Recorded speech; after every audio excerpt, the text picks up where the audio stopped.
Et bonjour Charline Vanhoenacker. Bonjour Antoine Decaune. Joyeux lundi, j'ai envie de dire. Oui, on va se le souhaiter tous les jours si vous voulez. Écoutez, pour nous, il est au soleil car nous sommes très heureux de recevoir Édouard Louis pour son dernier roman « Combat et métamorphose d'une femme » paru au Seuil. Excellent. Et bien rendez-vous dans quelques instants puisqu'il est 17h sur France Inter.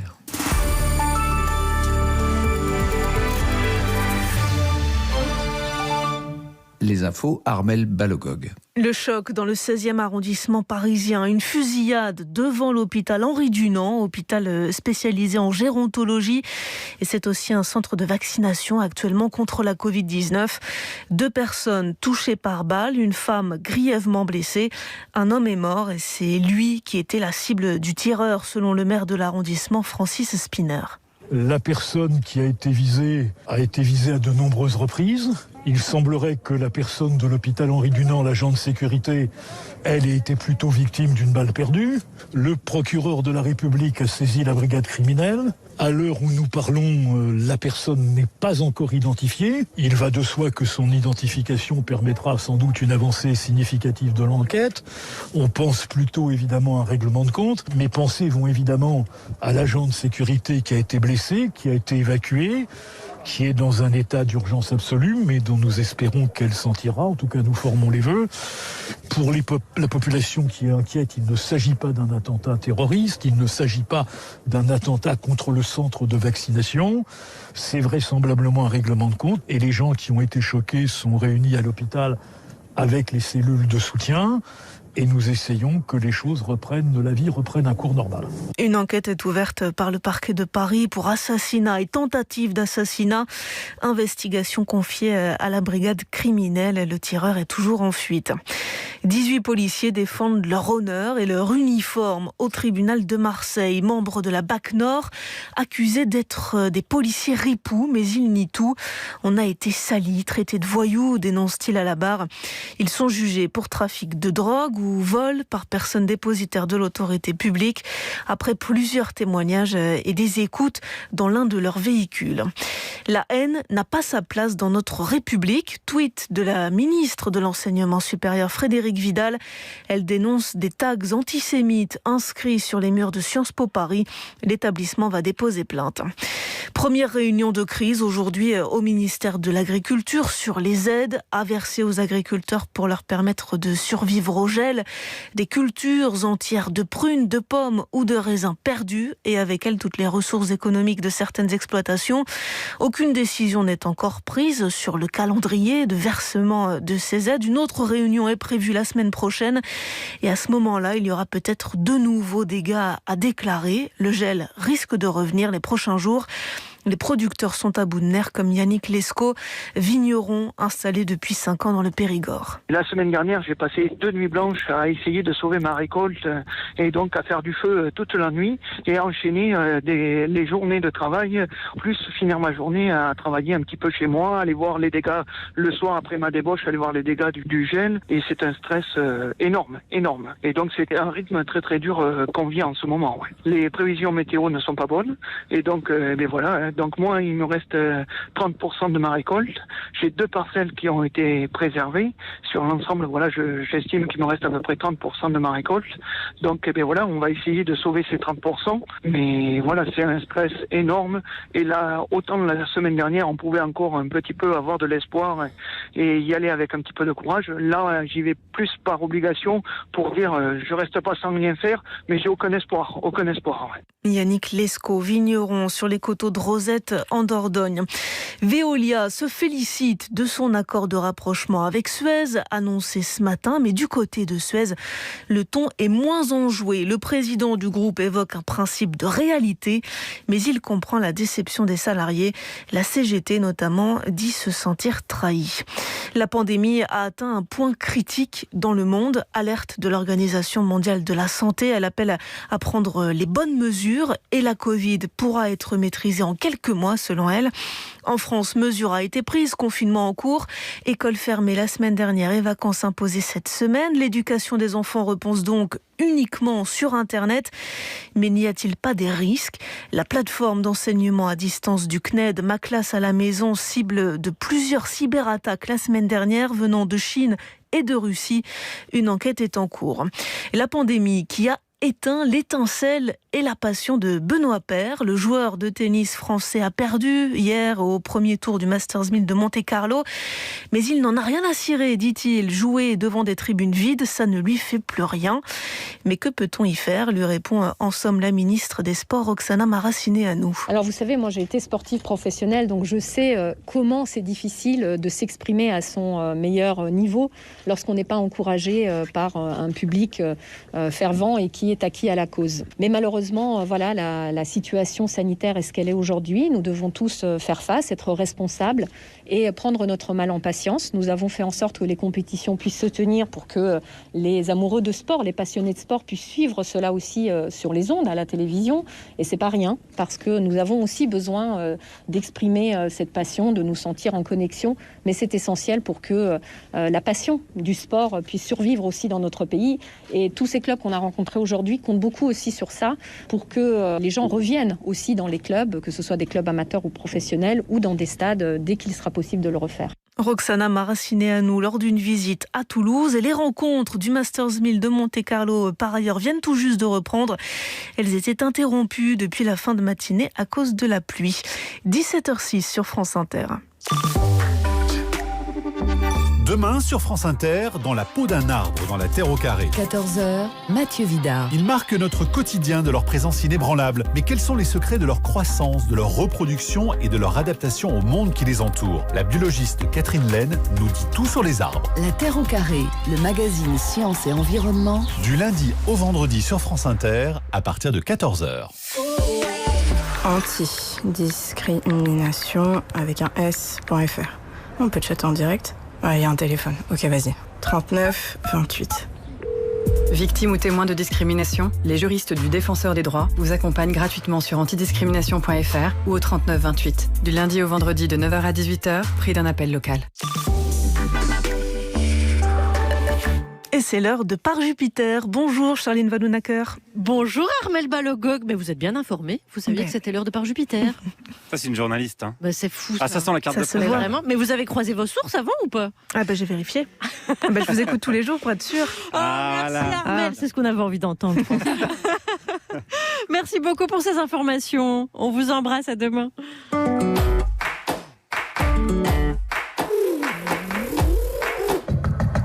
Dans le théâtre occupé de Par Jupiter. Alors aujourd'hui, l'invité, c'est Édouard Louis.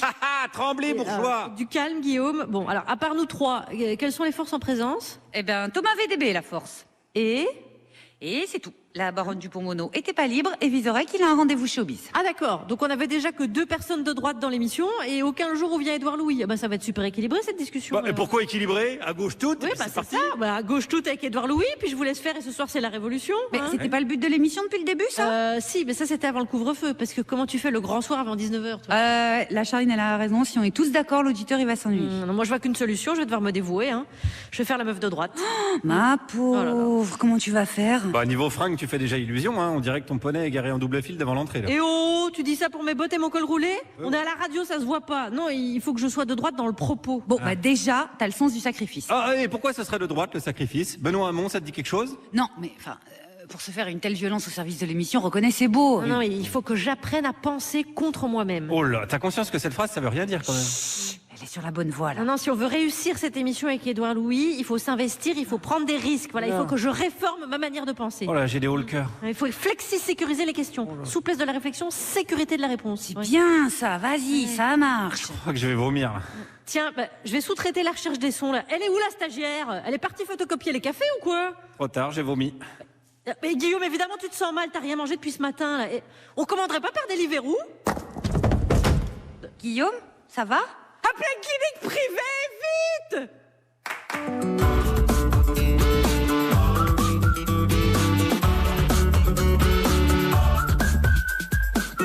Bonjour la France Inter et bienvenue. Bonjour la France Inter et bienvenue à l'Institut National de la Poilade, dont voici la devise: aide-toi et le ciel t'aidera à faire ton autotest. Au sommaire de cette émission, la réforme de l'assurance chômage qui entrera en vigueur en juillet. C'est le moment de baisser la location, on est en pleine crise. Elle concernera 1 million de demandeurs d'emploi pour les inciter à trouver des contrats plus longs, selon le gouvernement. Petit rappel de comment traverser la rue pour trouver un contrat plus long. Alors monsieur, pour votre dossier, j'ai besoin de votre carte d'identité, votre permis de conduire, les analyses d'urine, le groupe sanguin, la taille de vos chaussettes et votre couleur préférée, s'il vous plaît. La vie à Dubaï, c'est soleil tous les jours et tous les jours c'est la Noël avec un gros cadeau fiscal. C'est ski le matin et le coucher de soleil dans le désert le soir. Ça c'est pour les influenceurs expatriés là-bas, bien sûr, pas pour les ouvriers du bâtiment. Sinon, le seul truc c'est qu'il faut s'adapter aux coutumes locales. Mais nous les Français, ça, on sait faire. Mais il va la fermer sa gueule! Les librairies et les bibliothèques ont inauguré un nouveau rayon, le rayon féminisme. Le nombre d'essais sur les femmes et le féminisme est en pleine croissance et leur public aussi. N'en déplaise à ceux qui pensent que c'est un complot mondial contre les hommes. Donc ouais, j'en ai un petit peu marre là, des lesbiennes refoulées tout le temps en train d'aboyer. Voilà, c'est ça, les bêtistes. Et à mes côtés aujourd'hui, une dangereuse féminazie, Juliette Arnaud. Oui, tout à fait. Bonjour Charline, bonjour tout le monde, avec une équipe choisie pour ses affinités avec notre invité. Avec d'abord celui qui, comme notre invité, est né à Abbeville, sous-préfecture de la Somme. Sauf que lui, c'est en 1977, évidemment, l'année de la sortie du meilleur et unique album des Sex Pistols. Voici notre flingue d'amour, Thomas VDB. Et oui, bonjour les amis, je suis très heureux de vous retrouver. Et donc, effectivement, on va revoir nos départements avec moi aujourd'hui. On va pouvoir revoir ces numéros de département. 29, le Finistère. On n'était pas prêts. Facile, bah ouais. Ensuite, celui qui partage un nombre certain d'opinions politiques avec notre invité. Un indice chez vous sur votre écran, ils ne sont pas centristes. Guillaume Meurice. Bonjour à toutes et à tous. Je vais vous parler d'un sujet calme et apaisant aujourd'hui. L'interdiction voulue par les sénatrices et sénateurs des accompagnatrices voilées dans les sorties scolaires. Je suis allé voir ce qu'en pensaient des gens calmes et apaisés. On respecte la France, hein. Si tu veux être voilé, tu vas dans ton pays. Et puis voilà. À peu près calme et apaisé. Je me sens déjà en paix, effectivement. Et enfin, celle qui a en commun avec notre invité de s'intéresser aux lettres et d'avoir pour patronyme un prénom. Bref, l'appartenance à une lignée d'orphelins, Juliette Arnaud. Ah, Juliette Arnaud. Bonjour Juliette Arnaud. De quoi vous allez nous parler? De notre invité, Juliette. Oui, de son livre, bien sûr. Voici celui qui va mettre en pétard l'actualité. Vous êtes, je vous laisse nous le dire, vous êtes... Édouard Louis. Eh ben, oui. Yes. France Inter. Charline Vanhoenacker, Juliette Arnaud, par Jupidémie. Bienvenue Édouard Louis. Merci beaucoup. Vous publiez un roman intitulé Combat et métamorphose d'une femme, c'est paru au Seuil. Vous avez d'abord raconté votre propre histoire, c'était votre premier roman, à 21 ans seulement, En finir avec Eddie Bellegueule, puis celle de votre père, Qui a tué mon père, et vous consacrez votre 4e roman ici à votre mère. C'est le portrait d'une femme, une ouvrière qui cumule les oppressions, son premier mari, son deuxième mari, l'alcool, le travail, etc., mais qui finira par s'émanciper. Alors, Édouard Louis, par l'écriture, vous cherchez à comprendre pourquoi votre mère, elle n'a pas été votre alliée, alors que vous subissez tous les deux l'oppression. Est-ce qu'il a fallu passer par le récit d'abord de votre propre histoire, puis celle de votre père, avant de traiter le récit de votre mère? Et si oui, pourquoi? Oui, c'est-à-dire que quand j'étais enfant, j'étais un petit garçon gay, un petit PD dans un village ouvrier dans lequel les valeurs masculinistes, virilistes, elles étaient les plus prégnantes, les plus importantes. Et à cause de ça, j'étais complètement mis à l'écart, y compris de ma famille et ma mère, qui était une femme qui subissait à la fois la domination de classe. Mon père était ouvrier, puis balayeur, a eu des accidents à l'usine, etc. Et la domination de femme, puisque mon père voulait qu'elle reste à la maison, qu'elle fasse la cuisine, qu'elle fasse le ménage et si possible qu'elle parle pas trop. On vivait tous les deux oppressions qui nous séparaient, qui nous empêchaient de se parler, de se comprendre l'un et l'autre. Et un jour, ma mère s'est libérée. Un jour, elle m'a dit « ça y est, c'est fait ». Elle m'a appelé une nuit. Elle avait pris toutes les affaires de mon père, elle les avait jetées dans la rue. Elle avait fermé la porte à clé, c'est ce que raconte ce livre. Et elle a dit, à partir de ce moment-là, je vais devenir quelqu'un d'autre. Elle a progressivement inventé une liberté. Elle est partie vivre dans une grande ville pour la première fois de sa vie. Elle a changé de nom. Et en fait, cette douceur dans sa vie l'a rendue plus douce à l'égard des gens qui l'entouraient, à l'égard de moi. Et à partir de ce moment-là, une relation a pu se se mettre en place entre ma mère et moi, ce qui m'a permis d'essayer de la comprendre et d'écrire ce livre. Qu'est-ce que c'est que d'être une femme des classes populaires, et à quelles conditions est-ce qu'on peut se libérer de cette oppression? C'est un peu les sujets de ce livre. Vous écrivez d'ailleurs, est-ce que je peux comprendre sa vie si cette vie a été spécifiquement marquée par sa condition de femme? Oui, je m'interrogeais beaucoup. Je me disais, moi je pense qu'on peut évidemment en parler de tout, on a le droit de parler de tout, mais je me disais, c'est vrai que si je suis socialement constitué comme un homme, on me voit comme un homme dans la rue, je suis plus ou moins un homme, est-ce que je peux réussir à comprendre toutes ces expériences, ces souffrances, ces espoirs, ces rêves qui ont traversé ma mère en tant que femme? Et dans le livre, je dis que au fond, quand j'étais enfant, mon père partait au café ou chez ses copains avec mes frères qui eux étaient plus masculins que moi, plus macho que moi. Et moi, comme j'étais ce petit garçon efféminé, mon père m'emmenait pas avec lui. Pour mon grand bonheur, d'ailleurs, j'avais pas du tout envie d'aller voir ces mecs. Et au fond, j'ai grandi entouré par des femmes, j'ai grandi avec des femmes. Et ce qui fait que pour moi, la masculinité, elle est beaucoup plus exotique que la féminité. Et on voit bien que la question de l'identité, elle est très compliquée. On n'est pas forcément homme, on n'est pas forcément femme, on n'est pas forcément... les identités, elles sont beaucoup plus fluides que ça. Et au fond, c'est vrai que moi, dans mon livre précédent, dans lequel je parlais de la vie de mon père, qui a tué mon père, d'essayer de comprendre ce qu'était une figure masculiniste. Moi, j'avais pas de copains à l'école, les garçons voulaient pas jouer avec moi parce que j'étais trop efféminé, j'avais que des copines. D'ailleurs, ma mère disait, ça c'est la preuve qu'il est pédé, il sera jamais pédé, il est entouré que par des filles, il adore les filles. Ce qui en fait était la preuve parce que les vrais mecs jouaient ensemble. Et donc le livre aussi raconte à quel point mon exclusion de la masculinité en tant que gay m'a permis de comprendre cette femme qui est ma mère, et cette femme qui au fond est devenue ma mère. Je pourrais dire que j'ai mis 25 ans à devenir le fils de ma mère, à essayer de comprendre cette vie qu'elle avait vécue, ces souffrances qu'elle avait traversées quand j'étais petit, et qu'elle était dure parfois avec moi. Je lui en voulais, je la détestais, je me disais pourquoi elle est dure avec moi. Et écrire, pour moi, ça a été la fin du jugement. Arrêter de juger, essayer de comprendre pourquoi cette femme était... Et là, il y a un happy end. Exactement. Et c'est trouver des réponses. Il y a néanmoins une question qui reste sans réponse et qui, moi, m'a percuté la tête. Vous écrivez à un moment, est-ce que je suis devenue le corps que je détestais? Et c'est bien le corps, parce que vous parlez quand vous êtes petit, que vous repérez que les nantis, les bourgeois, on peut les appeler comme on veut, dans votre village, ils ont une aisance dans leur mouvement, dans leur corps, que vous ne reconnaissez pas, par exemple, aux membres de votre famille. Et vous, qui avez fait, par exemple, Normal à Paris, et qui êtes maintenant reconnu par toute la coterie littéraire, c'est pour ça que vous posez cette question. Vous l'avez la réponse, vous?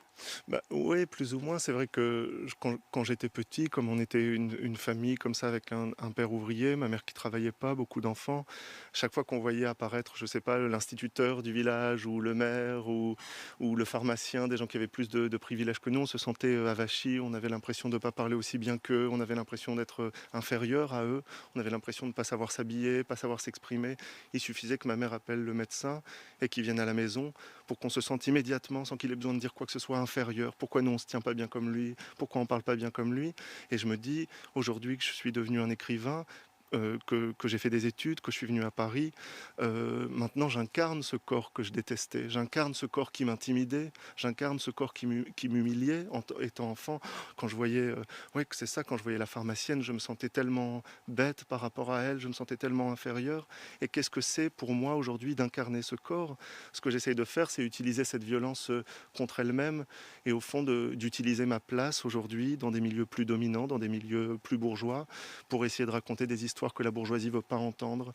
Et moi, j'ai voulu écrire ce récit sur une femme des classes populaires parce que j'ai l'impression que c'est des vies qu'on n'entend pas, qu'on ne voit pas.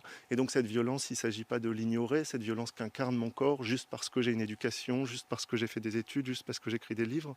Mais j'essaye d'utiliser cette violence contre elle-même et au fond d'utiliser toutes ces armes que j'ai pour raconter les histoires que les autres ne veulent pas entendre. Ce serait vraiment ça mon projet.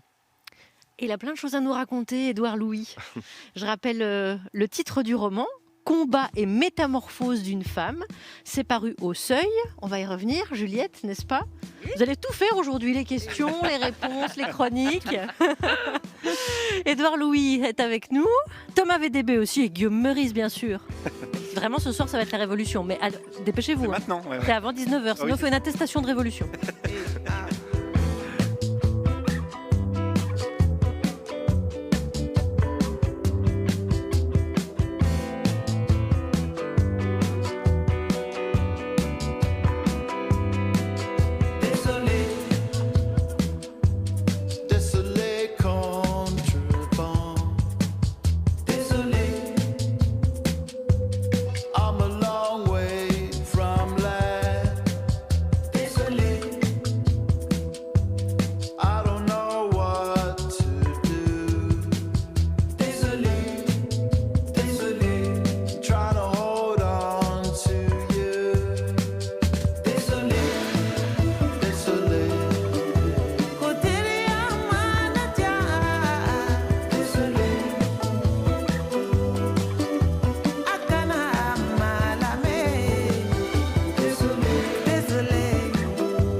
Fatoumata Diawara sur France Inter. Vous écoutez Par Jupiter. Nous sommes en compagnie d'Édouard Louis.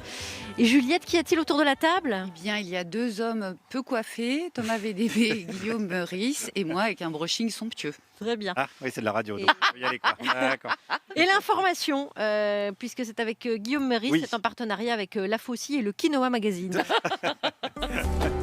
La première fonction de l'État, c'est de protéger les citoyens. Le journal de presque 17h17.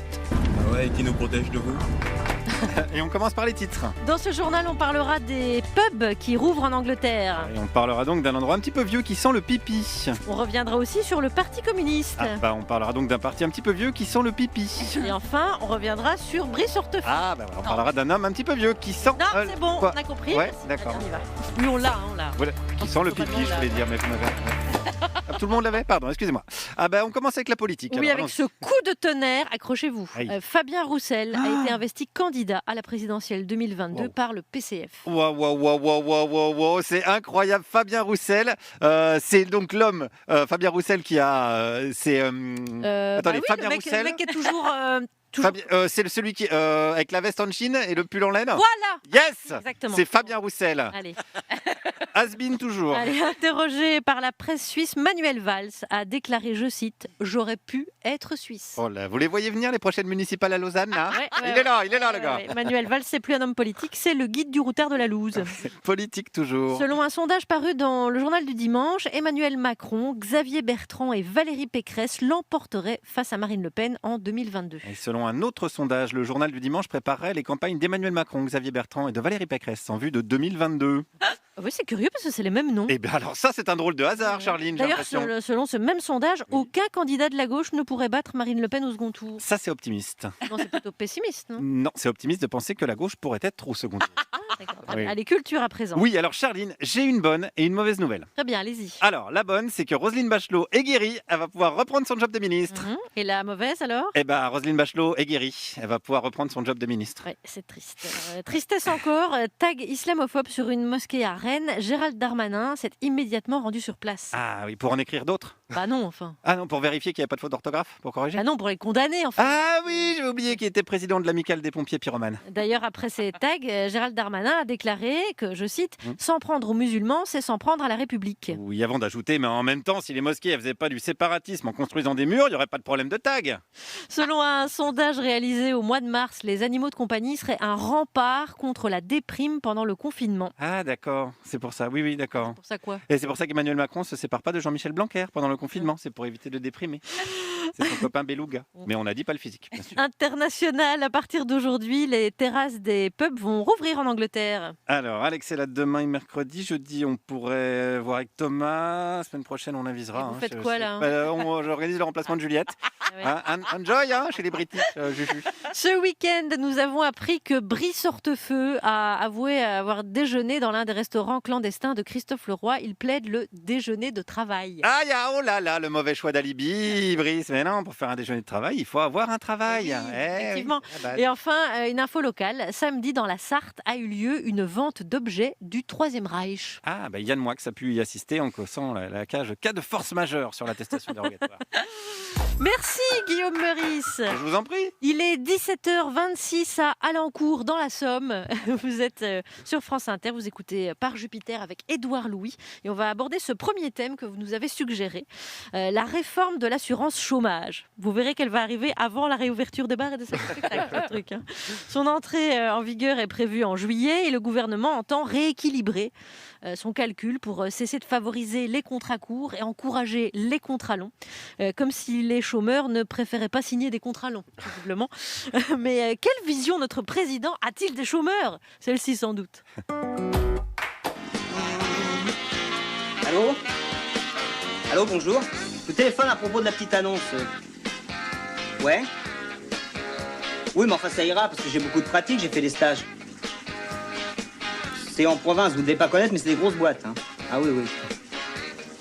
Ouais, j'ai des diplômes. Enfin, faudrait que je remette la main dessus, mais enfin, j'en ai. Hein. Mais je suis français. Non, je dis ça parce que des fois...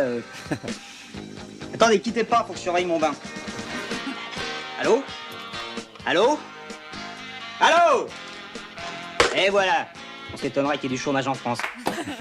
Viens chez moi, j'habite chez une copine, le film de Patrice Lecomte. Alors, cette réforme, Édouard Louis, elle est menée au nom de l'équité. Vous n'êtes donc pas pour l'équité? Je comprends bien. C'est QFD. Non, on sait bien que ce sont des gouvernements qui mentent. Et comme ça avait été le cas déjà avec la disparition du RMI au RSA, le déremboursement des médicaments, etc., les gouvernements passent leur temps à faire croire que c'est pour de bonnes raisons, c'est pour aider les gens. Mais à la fin, les gens ont de moins en moins d'aide sociale, de moins en moins d'assistance. Et cette réforme du chômage vise à donner moins d'argent aux gens. Et moi, si vous voulez, c'est presque quelque chose que j'arrive presque pas à comprendre, comme si la mission que se donnait ce gouvernement aujourd'hui en France, c'était d'enlever le plus possible de petits moments de plaisir, de petits moments de bonheur, de petits moments de survie, de la capacité de manger, la capacité de se loger, de se soigner. Et comme s'il fallait tout casser pour les plus précaires, comme si les plus précaires avaient déjà eu une vie pas assez détruite comme ça. Vous savez, Pierre Bourdieu parlait souvent d'une économie du bonheur. Pierre Bourdieu disait comment on fonderait une politique sur le bonheur, une politique qui consisterait à donner un peu plus de bonheur dans la vie des gens. Eh bien, on a l'impression que le gouvernement d'Emmanuel Macron se fonde sur une économie du malheur. Comment on va enlever le plus possible de choses aux gens qui souffrent déjà, comment on va s'acharner après la baisse de l'APL, après la baisse de l'accès à l'hôpital, etc. Mais admettons qu'eux pensent que c'est la meilleure manière, finalement, pour que tout le monde s'en sorte à moyen ou long terme. Est-ce que ça voudrait dire qu'eux sont enfermés dans un déterminisme aussi? C'était votre tentative pour être de droite? Oui, j'essaie d'être de droite, mais je suis très maladroite, alors ça s'annule. Bon, j'ai tenté. Hein. Moi, parce que sinon c'est des sadiques. Ouais, je pense qu'il y a ça. Avant, j'avais tendance à me dire, c'est parce qu'ils comprennent pas, ils vivent pas ce que c'est, ils vivent pas ce que c'est la pauvreté, le besoin, la difficulté. Mais au fond, tout le monde le voit. Tout le monde voit des gens qui dorment dans la rue. Tout le monde voit des gens qui disent, il y a eu des gilets jaunes qui ont exprimé des choses, qui ont dit, on peut plus manger, on peut plus se loger, on peut plus se soigner. Donc, ils peuvent pas faire semblant de pas être au courant.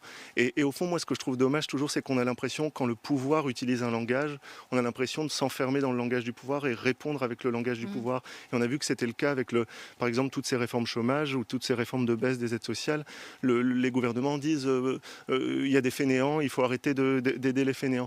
Et nous, on a toujours tendance à répondre non, on n'est pas des fainéants, non, on veut travailler, non, on veut pas. Et en fait, moi, j'ai pas envie de parler comme ça, j'ai pas envie d'être prisonnier de leur langage. Moi, quand j'étais petit, je connaissais des gens qui étaient ouvriers du bâtiment, ouvriers dans une usine pendant 1 an, 2 ans, 3 ans, qui étaient crevés. Et quand ils avaient l'allocation chômage, parfois étaient contents de pouvoir se reposer 2 ou 3 mois, de voir des gens qu'ils aiment, de voir des enfants. Le problème, c'est qu'on se laisse enfermer dans le discours du pouvoir. Nous, on veut pas ça. Moi, je veux pas d'une société où on dit il faut travailler toujours plus, il faut en faire toujours plus. On a le droit aussi de penser à un autre projet de société. Mais si les ouvriers ont des congés, qui va construire la ville là? Oui, je sais, c'est compliqué. Oui, il faut réfléchir aussi.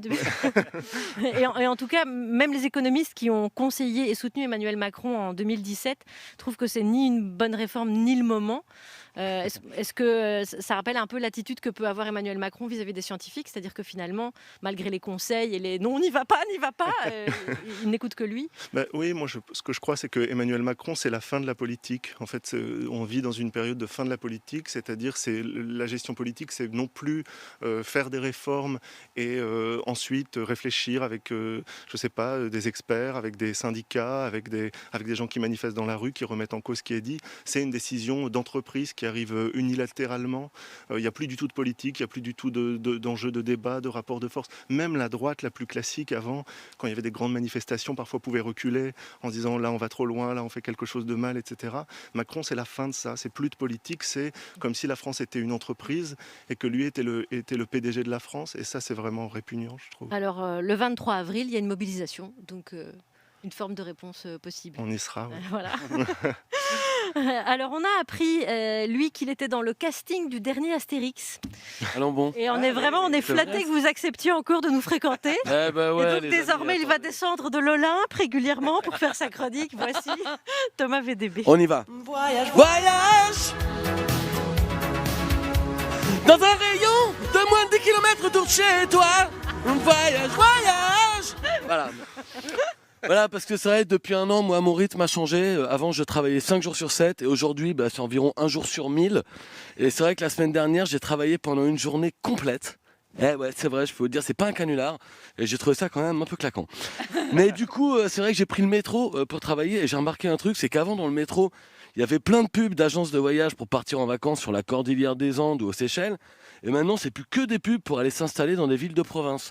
Genre, tu marches à Châtelet et d'un seul coup, tu vois écrit en énorme « Le Poitou, j'en suis foufou !» Et c'est vrai, il n'y a pas longtemps, j'ai vu une affiche pour inciter les gens à aller s'installer dans l'Indre. Pas l'Inde, hein, l'Indre, hein, pas à Pondichéry, à Châteauroux. Et sur la pub, tu vois un gars, il est sur son ordinateur dans son jardin, il est en train de télétravailler. Et t'es là, ça c'est l'Indre, ça c'est l'Indre. En fait, c'est comme l'Oise ou Lyon, en fait. Hein, voilà. C'est-à-dire qu'une pub pour l'Indre, c'est juste une pub pour quitter Paris. C'est une pub pour le fait d'avoir un jardin, en fait, voilà. Parce que les Parisiens, ils quittent pas la capitale pour que l'herbe soit plus verte ailleurs. Ils veulent juste qu'il y ait de l'herbe. Juste s'il y a de l'herbe, ils sont contents. Et c'est vrai que chez Publicis, aujourd'hui, ils se foutent pas trop parce qu'il y a des pubs pour des villes et ils rajoutent juste un adjectif. Genre, il y a des affiches en ce moment pour aller à Tours et il y a écrit Tours, l'inattendu. Alors que franchement, je vois pas les circonstances dans lesquelles tu t'attends pas à voir la ville. Hein, franchement, je sais pas s'il y a des gens, quand ils descendent du TGV Gare de Tours, ils regardent la ville en se disant alors je ne m'attendais pas du tout à ça. Vraiment, je m'y attendais pas du tout. Et en plus, moi, j'ai habité à Tours, j'ai jamais entendu personne appeler la ville comme ça. Mais c'est vrai que les gens, ils aiment bien rajouter des adjectifs. On n'est pas con. T'habites où, toi? À Angers. Ah, Angers la rebelle. Pas du tout. Mais c'est vrai qu'il y a une tendance à l'exil de Paris pour la campagne en ce moment, parce qu'aujourd'hui, quand un Parisien il dit qu'il veut acheter un appartement dans le Marais, c'est plus à Paris, c'est dans un vrai marais, avec des grenouilles et des libellules qui volent au-dessus de l'eau. C'est vrai que depuis le début de la pandémie, la province, elle a quand même grave gagné en charisme. C'est un peu le nouvel Eldorado. C'est à se demander si le snobisme parisien ne va pas être remplacé un jour par le snobisme de la province. Ça tombe dans 10 ans, on dit ah bah attends, il est de Paris, ouais, le gros plouc, attends, le gars, il écoute Clara Luciani encore en 2030, pardon, voilà.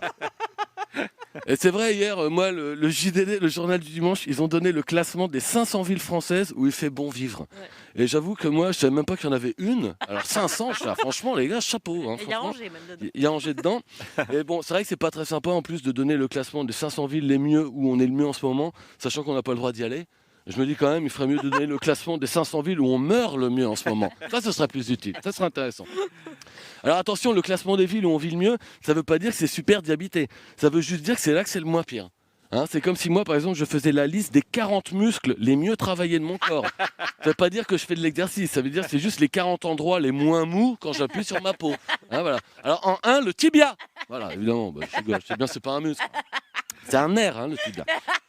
Alors donc, la ville qui gagne la première place dans le classement, c'est Annecy. Mais ça, évidemment, ça semble logique avec le lac et tous les sports nautiques. Tu peux aller faire des ricochets autant que tu veux. On peut aller faire du pédalo. Bah oui, il fait bon vivre sur un pédalo. Et s'ils se sont basés sur l'année qui vient de s'écouler pour faire leur sondage, je me demande quand même quels étaient les critères de classification. Comment ils ont décidé que Metz, c'était mieux que Toulon cette année? Parce qu'apparemment, à Metz, si tu sors dans la rue à 19h30 et que tu croises un gendarme, il dit « Ouais, pas grave ». Et donc ça, pour ça, c'est bien quand même. Et donc, dans les critères aujourd'hui qui font qu'on choisit une ville plutôt qu'une autre, il y a par exemple si elle est bien équipée en numérique. J'ai vu ça. Donc du coup, les réponses sont pas du tout celles que tu attends. Parce que des fois, tu dis à quelqu'un, ça te dirait pas d'aller t'installer à Biarritz? Ouais, j'aime mieux Roubaix, ça capte mieux. Ah bah oui, voilà Roubaix alors. Et donc le JDD d'hier, si vous regardez la dernière page, et ben justement, c'est une pub pour aller habiter à Toulon. Et si tu regardes la pub, en fait, il y a une fille qui fait du yoga sur un rocher qui domine la ville. Et au-dessus, il y a écrit « Un territoire à vivre !» Et ça, c'est vraiment intéressant. Parce que j'imagine un gars, il est fan de yoga, il veut déménager, mais il ne sait pas où. Et ben, il tombe là-dessus, il dit mon pote, je vais aller à Toulon direct, moi, c'est clair. Et le gars, il arrive à Toulon, évidemment, il voit un porte-avions, il se dit mais il n'y a aucun rapport avec le yoga. Hein, vraiment, il se dit je me suis bien fait niquer. Voilà, donc la tendance actuelle, comme le relève le JDD, c'est l'attrait des Français pour les villes moyennes. Et ça, au moins, je pense, c'est un truc qu'on a compris, c'est que c'était vraiment plus la peine d'espérer un truc génial. Ça, on se dit juste, non, mais franchement, donnez-moi un truc moyen, ça suffira amplement. Alors, on a clairement été obligé de revoir nos ambitions à la baisse. Merci Thomas VDB. Eh oui. Ça fout un petit peu le seum, hein, quand même. Heureusement, vous nous avez fait rire. Vous êtes sur France Inter, je l'ai dit ça ou pas? Ah oui, toujours. Le rappeler, bah oui. Ah oui. Ouais, on n'a pas bougé. Walking down the street or walking on the moon. What's it matter? Out of my cocoon. Step into the sunshine, man, it feels good. Birds and bees jamming, a theme for the neighborhood. Are we alright again? Are we around the bend? Am I lucky or brave? Are you stronger today? Are we alright again? Yeah, I think we're alright.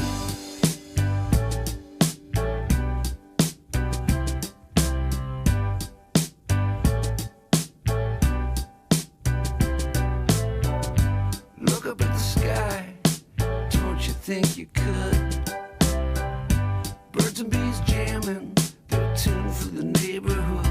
They sing, do you wanna fly? Do you wanna get high? Yeah, I do. High up here where we are. Let me up there. Well, don't you know it's not that far? Are we alright again? Are we all on the mend? Am I lucky or brave? Are you stronger today? Are we alright again? Yeah, I think we're alright. Looking back, I don't know how, but I can see clear up ahead. Smiling skies with a chance of yes. Maybe it's time to get out of bed. Hey, Mr. Bluebird, give me a hit of that and pass it over to that mangy cat. Well, he's been through a lot now, more than you and me. Let's give him what we got. That's who you want to be. Are we alright again? Can I finally hit send? Am I lucky or brave? Are you stronger than Hills, enfin les EELS si je traduis en français. Are We Alright Again sur France Inter en compagnie d'Édouard Louis qui publie Combat et métamorphose d'une femme paru au Seuil, et aussi autre actualité avec Ken Loach, un dialogue sur l'art et la politique disponible au PUF qui vient de paraître également. Édouard Louis, est-ce que Guillaume Meurice vous fait rire? Oui, beaucoup. Je trouve qu'il est vraiment très drôle. Ah bah vous êtes le seul, mais au vous moins aussi, il y en aura un. Vous aussi, soyez pas jalouse. Bon, on va parler des mamans aujourd'hui, puisqu'on reçoit Édouard Louis qui a écrit un livre formidable sur sa mère, qui n'est d'ailleurs pas rancunier, puisqu'elle vous a quand même appelé Édouard. Hein, donc pour faire la révolution, c'est quand même pas ouf, hein, sur les barricades avec Charles-Henri ou Geoffroy, hein, franchement. Bon, bref, je voulais parler aujourd'hui de maman voilée qui accompagne les sorties scolaires, parce que dans ce pays, il y a un sport national, vous le savez. Dès qu'il y a un souci, on se dit, dis donc, ça fait un moment qu'on n'a pas fait chier les musulmans. Voilà. Et juste après, on se dit, bah dis donc, pourquoi Marine Le Pen est ici ou dans les sondages? L'ironie de la vie étant parfois bien ironique, comme dirait la poétesse. Donc là, le Sénat a voté un amendement pour interdire aux mamans voilées d'accompagner les enfants. Alors, précisément, interdire les signes religieux. Bon, on a pigé qui était visé. Hein. Voilà. Bah non, mais c'est comme quand Charline, elle dit arrêtez de venir saper comme des culs à l'émission. Je sais qu'elle parle de moi. Voilà, c'est pas la peine de me mentir. Alors, qu'en pensent les gens, hein? Moi, c'est toujours ça qui m'intéresse. Alors, pas comment je m'habille, bien sûr, mais les mamans voilées en sortie scolaire, ce monsieur, il est Contre. Pourquoi? C'est pas normal pour moi, voilà, y a pas de, j'ai pas d'argument spécial, mais c'est-à-dire que on se voile pas. Si on a envie. Ouais, mais enfin pour moi, moi je suis contre ça alors. Et pourquoi? Je sais pas comment dire pourquoi, mais c'est-à-dire que normalement on se voile pas. Vous êtes contre ça, mais vous n'avez pas d'argument. Non. Voilà, alors certainement c'est le conseiller en communication de Jordan Bardella. Je pense que je suis tombé dessus par hasard dans la rue, et à mon avis c'est le même qui bosse pour le gouvernement français en ce moment. Alors continuons. Mais bon, en France, voilà, on va pas à l'école avec un voile, je trouve. Moi, c'est un petit peu. Mais si c'est juste une femme qui met un foulard comme ça, parce qu'elle trouve ça joli. Un foulard comment? Celui qu'elle veut. Oui, un foulard, d'accord, mais pas un voile. Voilà. Oui, mais alors comment vous faites la différence? Je sais pas, mais pas le voile. Voilà, pas le voile. Alors là, il y a vraiment un blocage. Hein, voilà. Entre Tchador et Carré Hermès, parfois, il faut faire gaffe, la différence est mince. Surtout si la dame au Carré Hermès, elle sort de Point Soleil parce qu'elle n'a pas pu bronzer en haut des pistes à Courches cet hiver. C'était fermé. Ah, bien sûr, alors il faut faire attention. Les vêtements, c'est technique. Allons voir une dame, tiens, son ressenti. Je suis contre le voile. Vous voyez, il faut un minimum de laïcité. Que vont penser les enfants? D'après vous? Ça va pas leur plaire. Mais est-ce qu'ils n'en voient pas déjà des mamans voilées? Oui, mais ils en ont un peu marre. Vous pensez que les enfants en ont marre? Ouais. Comment vous pouvez être sûr de ça? Parce que j'ai des enfants moi-même et que... Non. Eh oui, c'est facile, hein. Il suffit de faire le sondage, hein, tout simplement, vous le faites chez vous. Vous avez des enfants, vous leur posez la question, est-ce que vous préférez des chocobons ou une méchante dame voilée qui accompagne votre sortie scolaire? Et puis vous allez voir les chiffres. Ah bah c'est épatant. Hein, les gosses, voilà les gosses, ce qui les trouble, c'est pas de voir des nanas à moitié à poil pour vendre des bagnoles à la télé. Ça c'est bon, c'est les nanas voilées. Ça vraiment c'est foutu. Françoise Dolto, elle l'a dit, hein, d'ailleurs, si vous lisez bien, elle a dit papayou lélé. Hein. Non, ça c'est son fils. Enfin, voilà. Enfin, en tout cas, elle a dit un truc comme ça. Ça ne va pas. Le risque est énorme. Un jour, on ne va pas avoir le droit de mener notre vie. On va être phagocyté par ces gens-là. Qui est-ce que vous appelez ces gens-là? Eh bien, des gens qui sont accueillis et qui ne veulent pas se soumettre aux lois de la France. Donc. Alors là, il n'y a pas forcément de lien avec l'immigration. Hein. Oui, il n'y a pas de loi, mais tout ça, ça forme un tout. Voilà, c'est un tout. Alors, on va mettre tout ça dans une sorte de tout. On s'en fout qu'il n'y ait pas de lien. C'est un énorme tout, on peut mélanger. Ça, c'est les gens qui ne veulent pas se soumettre à une loi qui n'est pas encore passée parce qu'ils ne sont pas dans leur pays et qui s'appelle Rio Couscous. Voilà, c'est un tout, c'est un tout, c'est un tout. Ça va du sabotage de l'informatique, de l'éducation nationale. Enfin, ils sont dans des situations. Alors attendez, parce que là, quel est le rapport avec c'est un tout. Oui, c'est un tout, c'est un tout, c'est un tout, parce qu'on dit les Russes, mais on ne sait pas si c'est pas des Russes musulmans au final. C'est un tout. Faut voir la globalité. Allez, il est temps de conclure. Le fait de porter un voile, ça favorise certaines... on l'avait vu en Algérie. Moi, j'ai été en Algérie il y a très longtemps de ça, mais évidemment, dans la Casbah d'Alger, celles qui transportaient les bombes, c'était les femmes. Bon, les femmes voilées, hein, bon. Là, est-ce qu'on n'est pas un peu parti trop loin? Oui, non, mais c'est un tout. C'est un tout, c'est un tout, c'est un tout. Bien sûr, c'est surtout un rien, hein, puisqu'on essaye de créer encore des problèmes là où il n'y en a pas, et de faire des boucs émissaires, a priori toujours les mêmes. Donc courage à toutes les mamans du monde, et bisous à la mienne. Merci Guillaume Meurice, c'est un tout, une nouvelle formule magnifique. Il faut voir ça, c'est un tout. Et pour en revenir au début de votre chronique, je pense qu'Édouard, c'est un pseudo, en fait.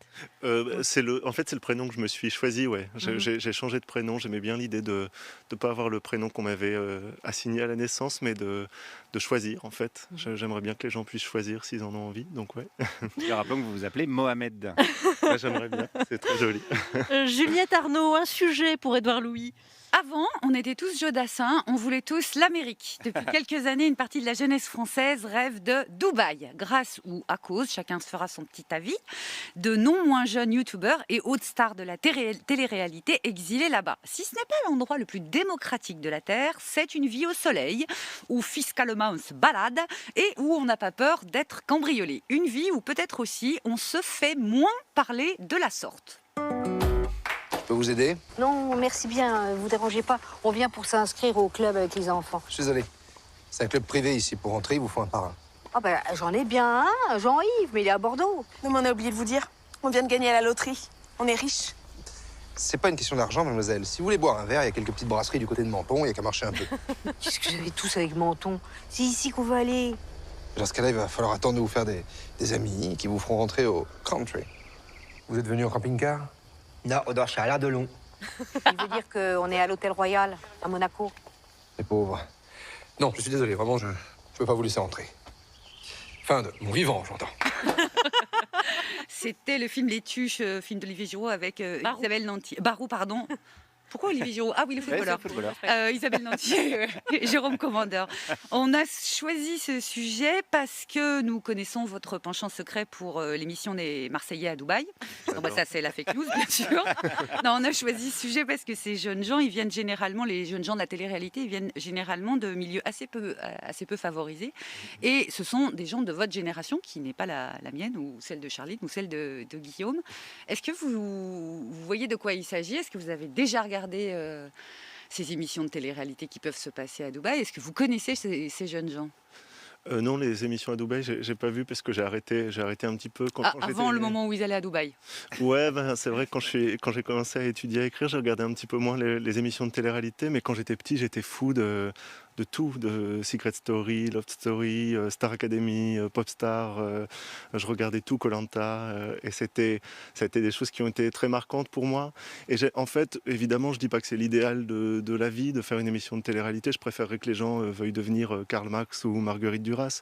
Mais le fait est que j'aime pas beaucoup la critique parfois de la bourgeoisie de ces émissions, qui est une manière pour la bourgeoisie de se rassurer, de dire nous on est du bon côté du monde, on est du côté du bon goût, nous on va à l'opéra, on n'est pas comme les ploucs qui regardent la télé-réalité.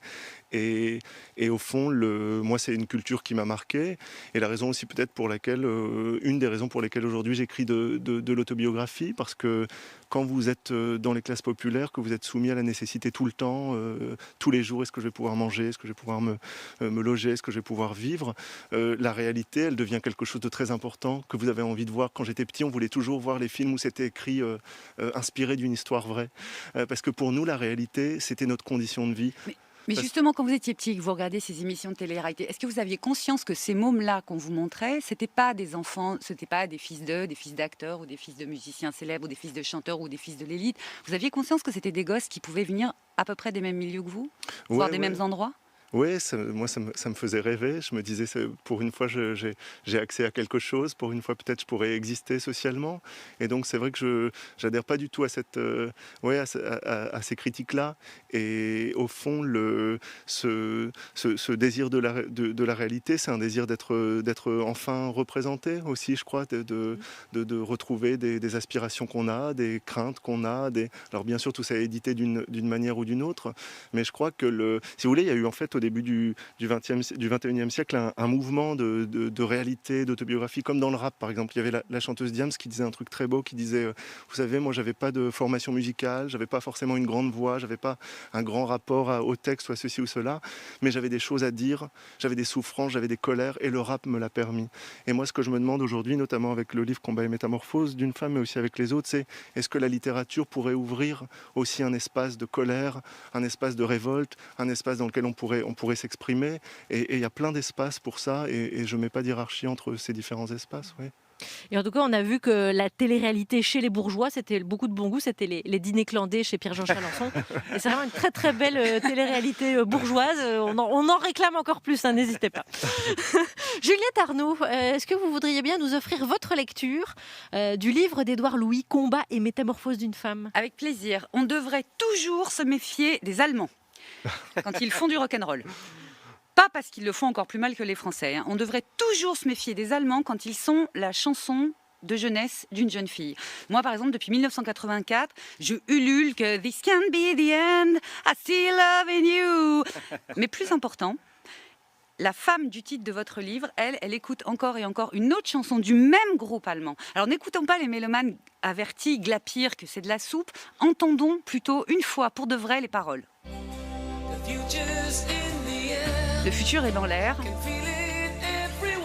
Je peux le sentir de partout. Et il souffle avec le vent du changement. Attention, batterie.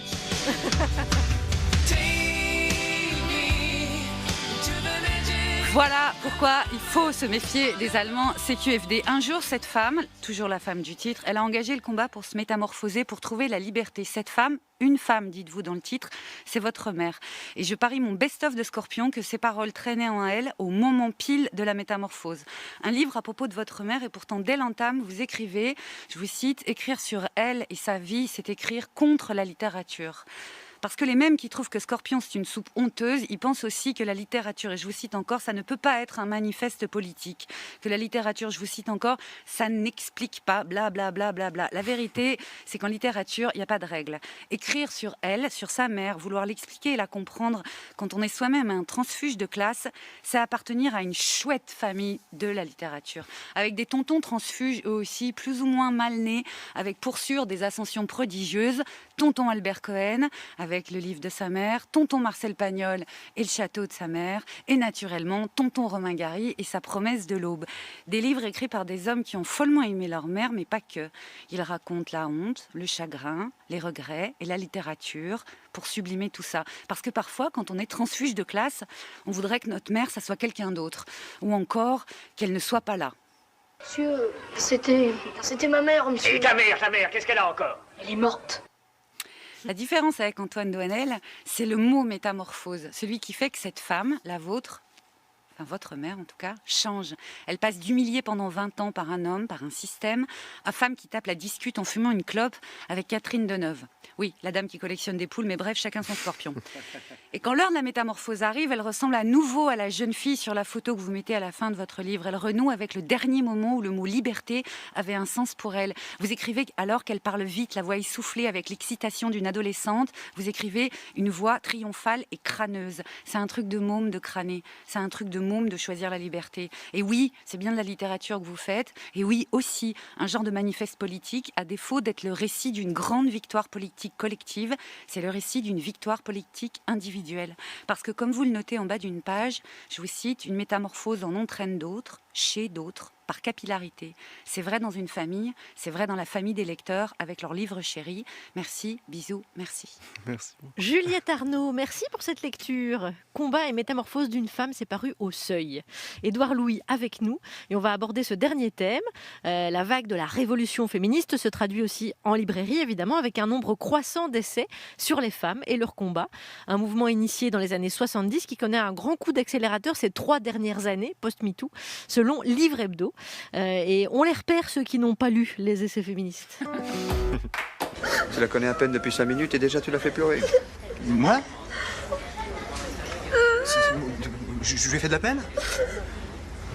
Mais qu'est-ce que j'ai dit? Mais qu'est-ce que j'ai fait? Vous allez voir que ça va être de ma faute. Non mais si j'avais su, je serais allé bouffer ailleurs. Non mais vraiment, vous êtes tous les mêmes. C'est jamais de votre faute, vous y êtes jamais pour rien. Les femmes pleurent, vous comprenez jamais pourquoi, vous comprenez rien. Non, disparaissez. Mais laissez-nous entre femmes. Je vais la consoler, moi, la petite. Je t'aime. Allez, vous dégagez, foutez le camp, mais allez jouer dehors, allez faire une pétanque. Bon bah viens, dans ces cas-là, on discute pas pour t'opérer. Extrait de Préparez vos mouchoirs, film de Bertrand Blier. Livre Hebdo a consacré une enquête à ce thème, c'est-à-dire qu'en 2017, il y a eu plus 20% de livres et d'essais féministes. Avec le confinement, ça a un peu baissé, c'est 15%. Est-ce que vous lisez des essais de ce genre ? Oui, bien sûr, je lis des essais féministes depuis longtemps, depuis avant la vague, et aussi des gens comme Angela Davis, des gens comme Michelle Alexander, des gens comme Ruth Gilmore aussi des États-Unis, et qui posent aussi beaucoup justement la question de la classe. Moi, j'ai écrit ce livre sur ma mère aussi parce que j'avais l'impression que les femmes des classes populaires étaient les moins présentes dans les discours sur la condition des femmes, sur la domination masculine, sur l'ordre masculin, alors qu'au fond, une femme comme ce qu'a vécu ma mère, comme ma mère, si vous voulez, pour elle, elle vit une forme de double domination masculine parce que la domination de classe vient redoubler la domination de genre. Et au fond, quand vous n'avez pas d'argent, quand vous n'avez pas de diplôme, quand vous n'avez pas de capital social, il est encore plus difficile de fuir si vous avez un mari violent, si vous voulez réinventer votre liberté, si vous voulez devenir quelqu'un d'autre. Et au fond, d'une certaine manière, les femmes des classes populaires sont 2 fois plus femmes que les autres femmes, au sens d'une identité imposée, d'une identité qu'il est difficile à fuir. Et moi, c'est vraiment sur ça que j'ai voulu mettre l'accent. Et évidemment, ce que j'écris a été rendu possible par toute une histoire du féminisme qui va de Monique Wittig à Ruth Gilmore, à Judith Butler, à Simone de Beauvoir. Les femmes bourgeoises, elles sont aussi oppressées par les codes de leur... Je fais ma fille de droite, je l'ai tenue toute l'émission. Oui, bien sûr, d'une autre manière, mais il y a aussi une forme de double oppression avec... là, il y a pour le coup des codes ultra stricts, bourgeois. Absolument. C'est pour ça que ce qui est intéressant dans cette prolifération de paroles sur les femmes et sur la condition des femmes, c'est que à chaque fois, chaque contexte demande une analyse différente. Et par exemple, si vous prenez, je ne sais pas, l'exemple absolu d'une femme qui a été oppressée par sa vie de femme, qui est Marilyn Monroe, c'était une femme à qui on disait tu dois jouer la femme, tu dois jouer la version caricaturale de la femme, de mettre du rouge à lèvres et te faire des permanentes ou tu dégages. Alors que pour ma mère, par exemple, mettre du rouge à lèvres ou se faire jolie, ça a été une victoire contre une condition de classe qui lui était imposée, contre des hommes qui lui disaient non, tu restes à la maison, tu fais la cuisine et tu te tais. Et on voit très bien que selon la place de femme qu'on occupe dans la société, la libération n'est pas la même, le diagnostic n'est pas du tout le même et la manière de se libérer n'est pas du tout la même chose. Pour Marilyn Monroe, c'est mets du maquillage ou crève, alors que pour ma mère, c'était crève et elle mettre du maquillage, c'était une manière de dire moi aussi j'ai le droit d'être jolie, c'est pas parce que je suis pauvre, c'est pas parce que j'ai pas de moyens que je peux pas exister, prendre soin de moi, plaire aux autres. Et donc c'est pour ça que la question de la prolifération des essais sur le féminisme est important parce que une analyse est jamais suffisante et il faut à chaque fois l'accorder à ce dont on parle, ou sinon il y a des femmes qu'on fait disparaître de la catégorie femmes si on propose une seule et même analyse pour tout le monde parce que les réalités sont pas les mêmes, tout simplement. Édouard Louis, et juste pour terminer, votre livre pourrait être rangé au rayon des livres féministes ? Ben oui, bien sûr, c'est un livre que je pense comme ça, et c'est un livre, qui est un livre de combat, qui est un livre qui essaie de parler de ces femmes, de ma mère, mais aussi des femmes qui ont vécu la même chose, et d'essayer de produire des libérations, comme vous disiez. Moi, je pense que plus on parle de libération, plus on produit des libérations. Moi, je me suis libéré parce que des gens avaient parlé de leur propre libération avant. Annie Ernaux, Didier Ribon, Jean Genet, James Baldwin, et j'espère que pour moi, parler de la libération donnera envie à des gens de se battre et de se libérer. Donc, je vous présente une femme libérée, parfait. Juliette Arnaud, pour un questionnaire. Sur l'échelle des Eddie à la mode, 10 étant Eddie de Pretto et 0 étant Eddie Mitchell, à combien vous situez-vous? Quoi, c'est entre 1 et 10? 0 et 10. Ouais, je dirais 6 parce que j'ai la droite qui m'aime pas, donc il y a 4 de droite qui m'aiment pas, 6 qui Ouais, m'aiment. mais comme ils sont pas très forts en mode, ouais, bon bref. Sur l'échelle des Edouard Hype, 10 étant Édouard Baird, 0 étant Édouard Balladur, à combien? Oula, j'ai le droit d'être hors classement? Ouais, bien sûr, 44. Je préfère ni l'un ni l'autre. Ok, il y a un incendie dans une bibliothèque, un choix terrible s'offre à vous. Soit vous sauvez l'intégrale de Bourdieu, soit un chat. Allez-y, monstre. Je sauve le chat quand même. C'est bien. Je suis sentimental. La vie est ironique, vous ressemblez beaucoup à Emmanuel Macron jeune. On vous propose de jouer son rôle dans un biopic sur sa vie. Vous répondez oui ou non, sachant que Xavier Dolan réalise et que Catherine Deneuve joue Brigitte. Ah oui, alors je dis oui. Si c'est Catherine Deneuve, oui. Il paraît que vous n'avez pas le permis. Super, monsieur le rebelle. Comment vous allez faire pour fuir quand va commencer la fin du monde avec les attaques de zombies? Je cours très très vite. Vous avez écrit 4 romans, 4 titres avec les mots suivants: en finir, violence, tuer, combat. Le 5e a-t-il une petite chance d'avoir pour titre C'est la fête à la maison du bonheur? Mais vous l'avez lu avant tout le monde. Comment vous savez? Encore une toute petite. Enfin, quel est votre rêve de métamorphose à vous? J'aimerais devenir un grand danseur. Ça, c'est mon grand rêve. Oh, ça tombe bien, il y a une scène, Édouard Louis. Alors, on n'a plus le temps, c'est dommage. Merci beaucoup d'avoir passé ce moment avec nous. Voici ce livre de combat, hein, je le rappelle. D'ailleurs, il s'appelle Combat et métamorphose d'une femme, paru au Seuil. Et aussi avec Ken Loach, Dialogue sur l'art et la politique. C'est au PUF, collection démo, paru très très récemment. Merci beaucoup, Édouard Louis. C'était un plaisir. Merci Thomas VDB, merci Guillaume Meurice, merci Juliette Arnaud et merci Juliette Arnaud parce qu'elle a fait tout cumuler aujourd'hui. Et oui, je vous dis à demain. Nous recevrons le réalisateur Mehdi Idir pour un programme qui vulgarise l'histoire par et pour les jeunes. La fille d'Hitler, sa fille est en Amérique du Sud, quand elle a été exfiltrée par les Américains en Argentine. Mais ça, tout le monde le sait. Bien sûr. Toyota. Alors il me faudrait 25 caisses de dorade, 18 caisses de sardines et mettez-moi aussi 10 caisses de vos huîtres. Bien sûr, on charge tout dans votre camion là-bas? Ah non, moi c'est le Price City, le petit fourgon juste devant. Avec son volume utile allant jusqu'à 4,4 mètres cubes, le Toyota Price City est à partir de 139 € par mois hors taxe sans apport. En cette période, nos concessions restent ouvertes sur rendez-vous. Toyota. Offre professionnelle non cumulable jusqu'au 30 avril dans le réseau participant pour un Price City Medium 1,5 litre 100 D4D dynamique blanc neuf en LLD 60 mois 50 000 km, voir toyota.fr. Chérie, s'il nous arrivait quelque chose, comment on ferait pour payer les charges? Les études des enfants? On pourrait protéger notre famille pour moins de 6 € par mois. Non mais je te parle sérieusement là. Moi aussi. Avec Sécure Famille 2, sécurisez financièrement l'avenir de vos proches en prévoyant le versement d'un capital garanti. Caisse d'épargne, vous êtes utile. Contrat d'assurance décès de BPCE.